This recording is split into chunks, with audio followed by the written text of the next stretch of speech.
First off, whenever you launch Adobe Illustrator, you can go down to your dock. You can see I've got all the different software that I commonly use. And remember, we use a lot of different stuff in here, a lot of different classes. Illustrator is going to be your orange AI icon, and make sure we're using version 2015.3. If you have an older version, some of these things may or may not work, and I think I've gotten rid of the older ones, so y'all shouldn't have to worry about that. When you click on it, it may take a few minutes to launch, and when it comes up, this is kind of what it looks like. To give you a brief and quick tour of everything, let me close these out first of all. Over on the left-hand side, you've got all the tools that we're going to be working with. Notice that I can always move these little palettes around Windows. Panels is what your book is going to call these, but this is your tool panel or toolbox. Each of the tools that we're going to be used can be found in your toolbox, and if you hover over it, you can get the name of that tool. So if the book ever asks you to find the selection tool and you don't know what it is, you can hover over and see exactly which ones they are. Some of the tools will have a little arrow at the bottom right-hand corner of it. If that's the case, you can click and hold, and it'll pop out and give you some more related tools. In this case, it's all the different shapes that you can quickly create, like rectangles, stars, ellipses. And so if you click and hold, you can see there's other ones, come on, if your computer doesn't freeze up, that are usually related to it if you don't see the tool that you need. Over time, eventually you'll start to recognize where tools are and you can quickly find them. Also, if a palette ever has a little double arrow at the top, that means you can expand it or collapse it. In this case, I can do it as a single column, or I prefer to do a double column. That's just the way I kind of learned how to do it as well. Other kinds of windows and palettes are usually found over on your right-hand side. Again, if you don't see it expanded like this, you can hit the little double arrow, and you may see it as icon form over here. If I click on them, they will expand out, and I can get more information from there, or I can click the arrow, and I can open those up. The best thing about these palettes are that you can move them around and nest them together. If I use my swatches a lot, I may want to drag it off and keep it somewhere I can quickly find it and locate it. I use my layers a lot, and so oftentimes I'll drag this off. And you can see I can place it wherever I want. If for some reason your layers are closed out or your swatches is closed out and you can't find a palette that's open here, all of the palettes can be found under your window drop-down menu at the top. If it's got a check mark, that means it's open and active. So you can see here's my appearance palette, and I should be able to see my appearance palette over here. If it doesn't have a check mark, so I closed out my layers, I can always click on it. That will open it back up. And I can drag it back over here if I did want to nest it back with the rest of them. Pretty cool? Oftentimes, your window is going to, or your book, is going to ask you to open up a palette that you can't find. Window is where you'll want to be able to find and see this one. Here's another one that this isn't really covered in the book, but it's students often want to know. Notice that I can see my desktop in the background. Right now, if I turn on my application frame, it's going to go into this mode. And in this mode, I can't see my background. And I can actually, there we go, click and drag and move all of my palettes and stuff around at once. So if you're working in Illustrator, we'll minimize this again, and you actually want to see your desktop, sometimes it's easier to get to it, go up to Window and turn off your application frame.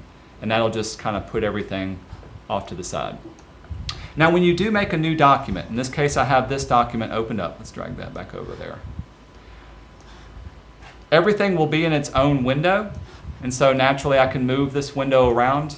If you're used to working in a Mac environment, you know you can click on the red button and that'll close out the window. The yellow button will minimize things, and that'll put it down on your dock.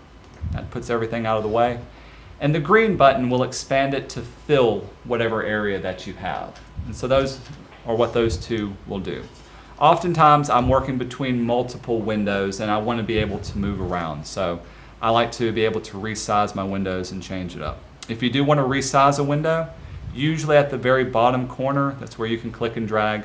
This is kind of common for most computers that you work on as well.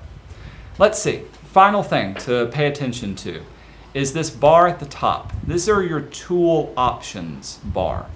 Whenever you select a tool from your toolbox, you're going to have different options associated with what you can do.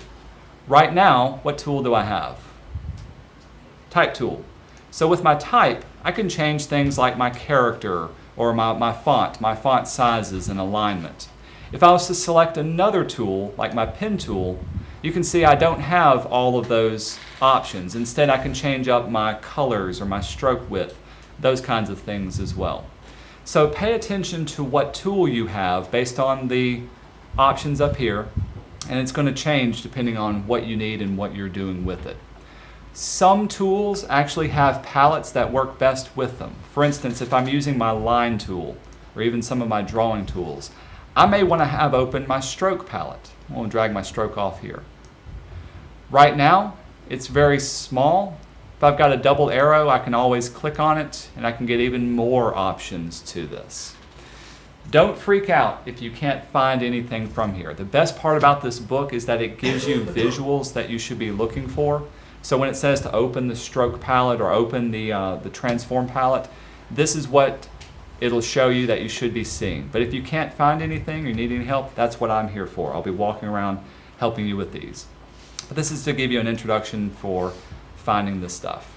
Let's see, I'm going to close this out. I won't save the changes to it. Whenever you make a new document, you can go to File and New.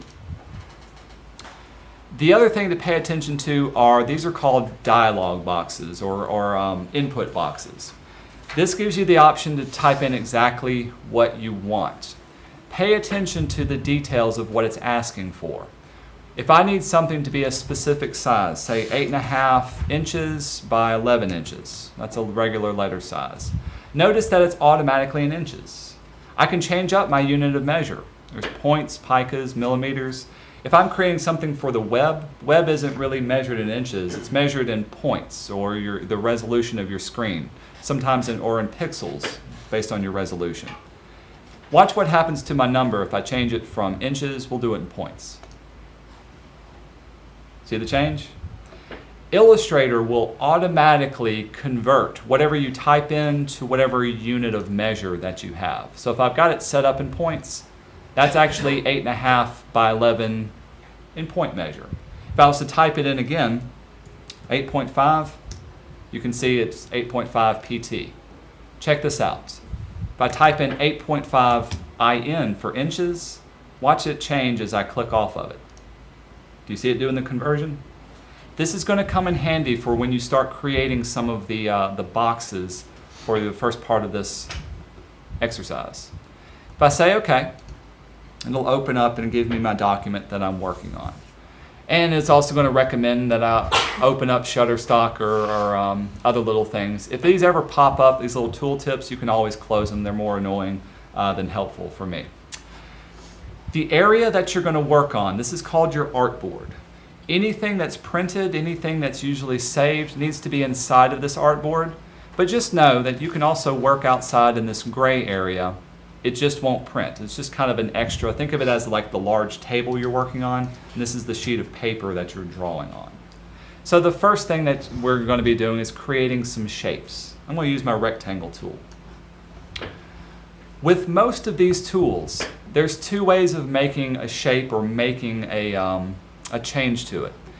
You can click and drag, and it's pretty intuitive. You can see I can change up the size of what I'm working with. And when I let go, it commits to making that shape. And I can make whatever shape that I need working with this. Not too difficult. Same is true for any of the other shapes that we do as well. The other way you can make shapes, going back to my rectangle, is by, instead of clicking and dragging, just click once. Now check out what I've got. It's going to ask me for a specific height and width that I need to type in. One of the first things it's going to ask you to do is to type it in 1.75 inches. What's going to happen if I click off here? Is that 1.75 inches? It is not. If this is the case, I need to type in IN and let it convert from inches to points. In your book, this is one thing that trips up a lot of people. It'll ask you to type in 1.75 IN, but your units of measure were set up in points.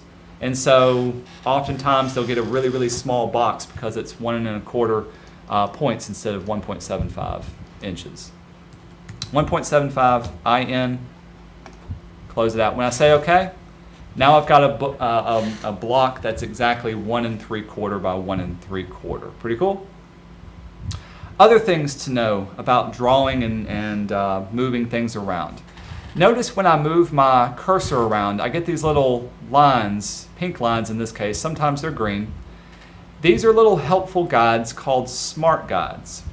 Very often, you want to be able to make very precise shapes or very precise placement of certain things.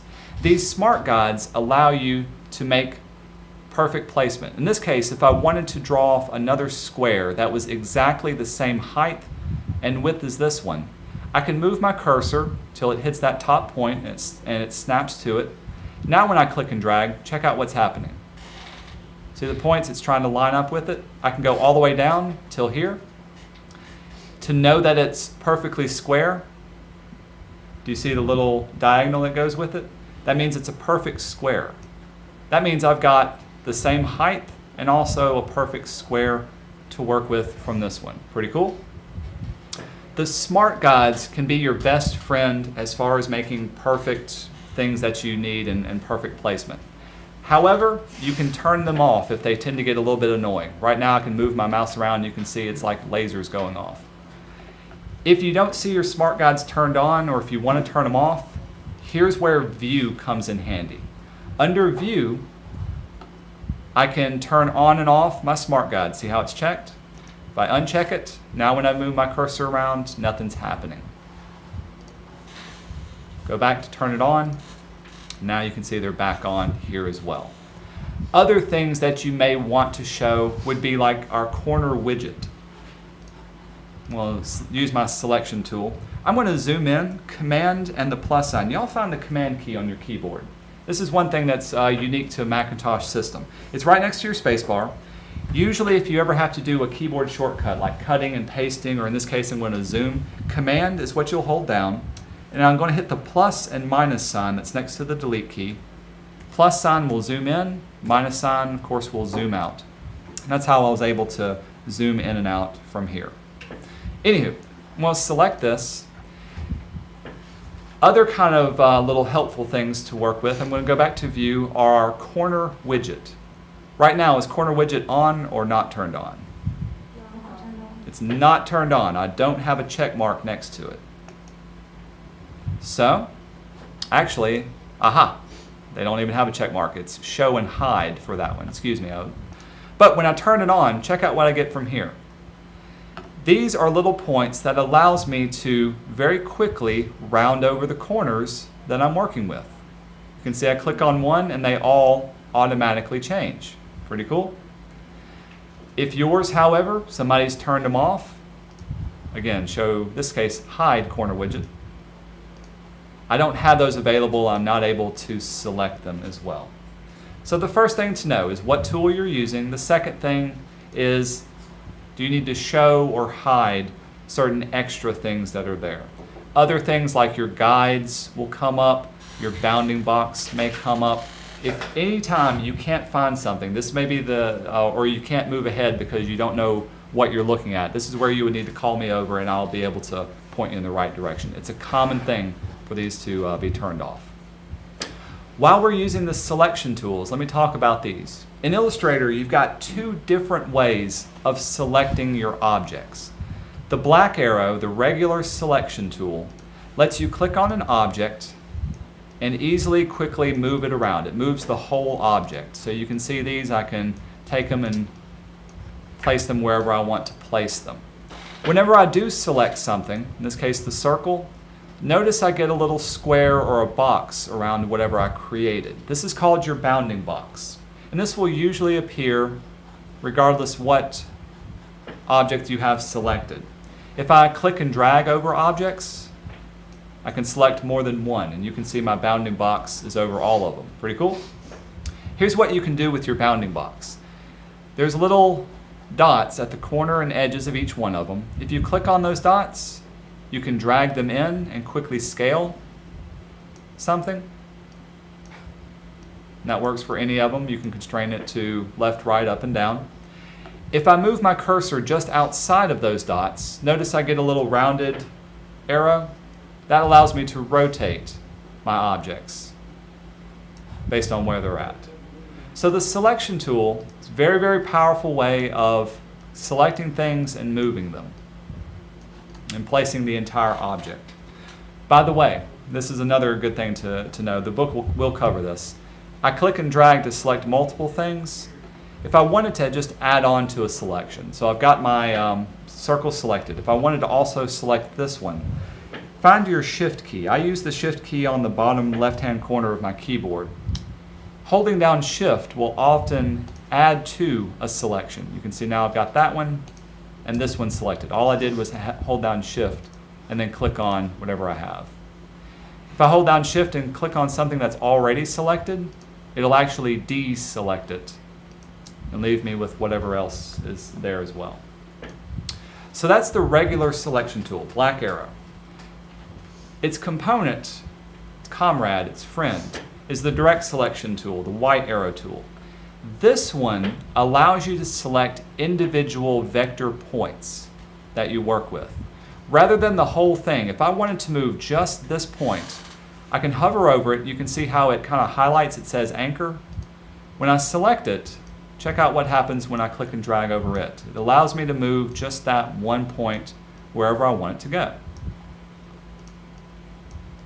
And so now I can easily, quickly create custom vectors based on the predefined vectors that I created as well. If I was to click on a line segment, say this part right here, I can move both of those at the same time. In this case, I'm moving that entire line. If I was to use a circular object, I know there's a point right here. Oh, there it is right there. And move those around. Hey, I've got some extra little handles that are off to the side. Does anybody know the name of those? Anybody who took the quiz? Ooh, this is one of your quiz questions. I'll let y'all figure that one out. But these handles, if I've got a curved object, allow me to change the curvature of that line. And when we get into using the pen tool and some of the advanced drawing tools, we'll get into using those as well. But you can see very, very quickly I'm able to draw and create little things like this. Pretty cool? The final thing to be aware of. So I've got my selection tools. I can move things around. Notice that there's a bit of a stacking order. Whenever I create something new, it's usually one on top of the other. If I was to open up my layers palette, there it is right here. Right now I'm in layer 1. If I click on the little arrow right here, it'll expand it out, and now you can actually see all the different shapes that are inside of it. I know it's really small on your screen, but do y'all see kind of a faint outline of things? This will allow me to select objects, and if I wanted to say, let's choose my arrow right here. Where is it? This path right here. So this is my path here. If I was to place this on top of this rectangle, which is this rectangle here, I can click on it and drag it until it's on top of here. Notice the little line that's in between? When I let go, check out what happened there. It changed the arrangement of it. I can bring it down below everything. Now it's actually behind those two objects. The layers palette is very, very important because you can be working on multiple layers to create something. As a matter of fact, one of the first things you'll do, let's delete all this away. I'm going to select everything, hit the delete key. Now everything is gone. One of the first things you'll be doing is making some very precise rectangles, squares. Making very precise squares. You'll be changing the color on them and placing a picture inside of it. Here's how to change the color of an object. First of all, make sure it's selected. And you know it's selected when you can see the little bounding box or the anchor points light up with it. There's two places you can go to choose colors. Check out the very top up here. There's two color swatches associated with it. The first one is your fill color. And as the name would suggest, these are some predefined swatches. It's going to change the color of the inside of your box that it's filled with. And whatever I choose, naturally it will automatically fill it in. The second color swatch is your stroke. And stroke in Illustrator means the outline of it. And this is the outline color. You kind of get an idea of that from the icon. So if I wanted the outline of this to be red and select it, it's kind of hard to see. As you can see, it's got a red outline, green inside. Hey, here's how I can change the size of my outline by increasing this. Click the down arrow, I can get some predefined ones as well. If I don't want to have a stroke, or if I don't want to have any kind of fill color to it, here's an important one to remember. One of the swatches, usually the first one, is the none swatch or the null swatch, and it's signified with the red slash through it. If that's ever selected, that simply turns off whatever color you have and there's nothing applied to it. Notice when I changed it here, what I've got at the bottom of my toolbox palette. It's the same thing. I've got my swatches for fill, and behind it, when I click on it, it brings it to the front. I've got my swatches for stroke. If you were to double click on these, any one of them, in this case my fill color, this will bring up a color picker that lets me choose not some predefined, but any color that I want in the rainbow.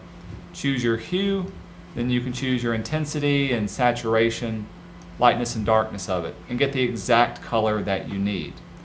Later on, we'll be typing in specific color numbers that are associated with it. When I say OK, you can see it'll pick and choose that as well. Pretty cool? Choosing colors, two different places to look. Down here, and there's also some predefined ones up here. The next thing to kind of get you started is placing images into here. I'm going to hit F3 on my keyboard. And when I do that, you can see it'll go to my different desktops. Let's see. I'm going to do Command F3 because I want to see my desktop. There it is. The book is going to ask you to place these different icons into your folder. In this case, I'm going to place the picnic one into here. I know where my folder is at. It's on my desktop. And that's going to come in handy for placing my picture. If I go to File, down to Place, I'm going to place the picture into it. It's going to ask me where to find it. Now in working in the Mac environment, you need to know where to find things and how to easily navigate around. Everyone should make a folder with your name on it. And so when you download something or you save something, you'll save it inside of that folder. If you look at the very top, these are some quick links to some commonly used things. For instance, my desktop or maybe my jump drive. If you don't see it on the side, and I don't here, I can click this button, and this will give me some more quick links. Usually if I need to get to my desktop, I can click right here, and I'm already there. I've got my stuff saved in, here's my camping stages. So I'll open it up, and here's my picnic JPEG. In my case, it's going to ask me to make it as a template layer, and I'll say OK to this. When I say place, here it is right here. Now check this out. What happened to my layers? What new thing do I have? Got a new layer. Got a new layer in my palette. I'm no longer working just on layer 1. My picnic image has its own layer. Is this one above or below layer 1? It's below it. So watch what happens if I try to move this over to it. It's going to cover it up. It doesn't necessarily help me very much. So I need to move this template on top of it. I clicked on it and I drag until it becomes, now it's on top. Now check out what happens when I place it right here. Easy, easy. That's one thing to keep in mind as you work through it. Also in my layers palette, I've got this little lock icon. If a layer is ever locked, that simply means you can't make any changes to it. I can't draw on it, I can't select anything. It's simply locked into place. Now layer 1 is not locked, so whatever I do, I can move it around and make changes.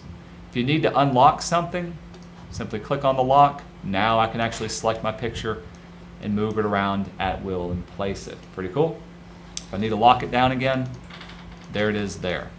This comes in handy if I'm trying to draw on top of something and I don't want to accidentally keep moving it or make any changes to that. That's what you'll be creating for these. In our case, I'm going to zoom in, Command plus sign. If you were to look at this, what shapes is it made up of? What basic shape?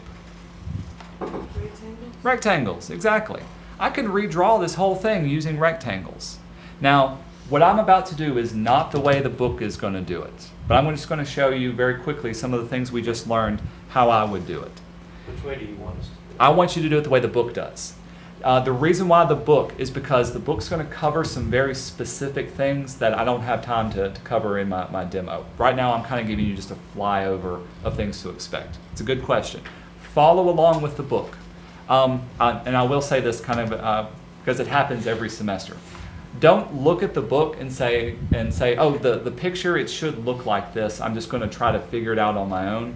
A lot of students will do that, and then they'll get totally lost when a problem comes up. If a problem comes up, the first thing I'm going to do is I'm going to say, what step are you on? And if you're trying to look ahead and do exactly what the book is showing you and not telling you, then there's your first problem. Follow step by step in the book what it should do. Good question, though. But back to what I was saying. If I wanted to draw this off using just some of the techniques I showed you, I've got my rectangle tool. Let's make it a color I can see. Let's make it green. We'll say OK. I can click and drag over it. So there's one rectangle. Ooh, it didn't fill in. Hey, wait a minute. What layer am I working on? Layer 1. So why can't I see it? This is layer 1's at the bottom. Layer 1's at the bottom. It's below it. Let's make a new layer above it. I'm going to select my template. At the very bottom of my palette, I've got a couple of options. The first option here lets me delete a layer. This one makes me create a new layer. Now I'm working on layer 3 above it. Let's continue. Click and drag. Now I can see my shapes that I'm working with. So there's one.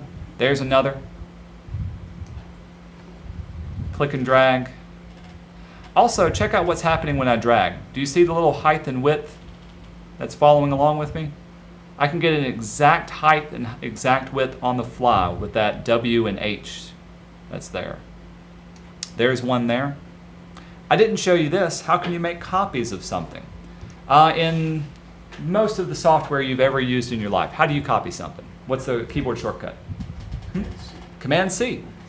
Control C or Command C. You can see under Edit, it's the same thing for a Mac environment. Command C will copy things, Command V will paste. So I'm going to select it, Command C, Command V. There's my copy. You can drag it till it's right where it needs to be. Pretty cool? Hey, this isn't necessarily a rectangle. We can still use what we need to draw it. I'm going to draw a rectangle here.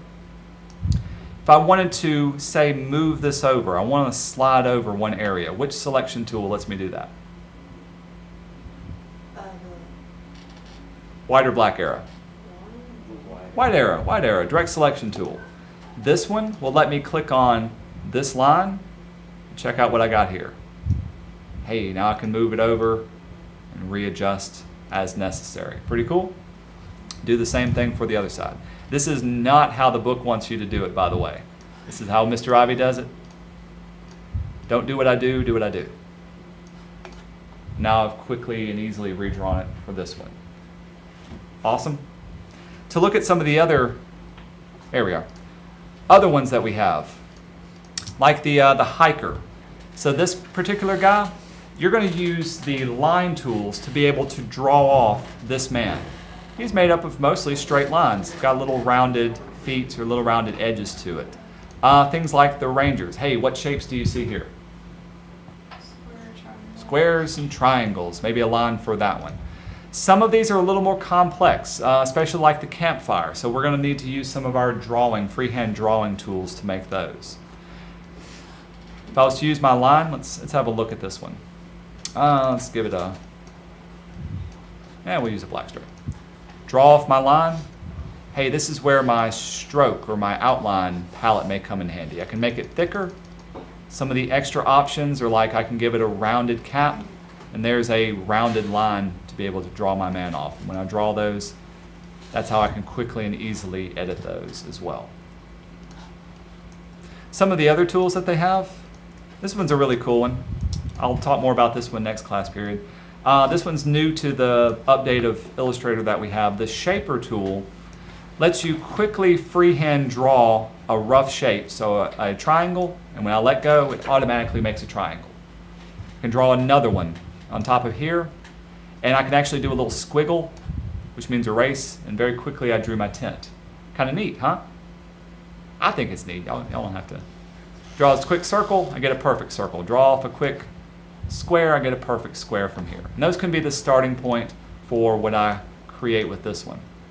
Other kinds of tools let you do other things with the interactions. But the first thing you're going to be doing for today, again, make sure that you're following along in the book. The book's going to have you start off by setting up your document in a very specific way. It's also going to ask you to change up some of the preferences. Before I let you go, I'm going to show you these preferences. You can go up to Illustrator, down to Preferences, and here's all the different things that go through it. Hey, here's units of measure. Remember when we set up our document, it was in points? Well, here's how I can change it back to inches. Usually things like stroke widths and your types are measured in points, so we'll keep those the same. But if I wanted to, I can quickly change that to inches. Watch what happens when I try to make a specific thing now. It's no longer in points, right? Now it's measuring in inches. That's where it allows you to change those up. So those are some of the first things you're going to do when you jump into this particular project. By the end of it, at least by the end of today, you should be able to set up your 4 different green squares and start importing your icons into here. By the way, if you don't know how to make a folder and you haven't done it already, find the Control key on your keyboard. It's very bottom left-hand side. If you click on the desktop, give it a second, there we go. One of the options is to make a new folder. I want you to type your name on it. Not literally your name, but you get the point. Everything you download and save needs to be inside of this folder. This way, if anything is cleared off, I won't touch your folder and everything will be saved. You can also very easily drag this folder to your jump drive and make backups of your work as well. Definitely save early and save often when you make new documents. Any questions so far? I know it hit y'all hot and heavy with a lot of different stuff.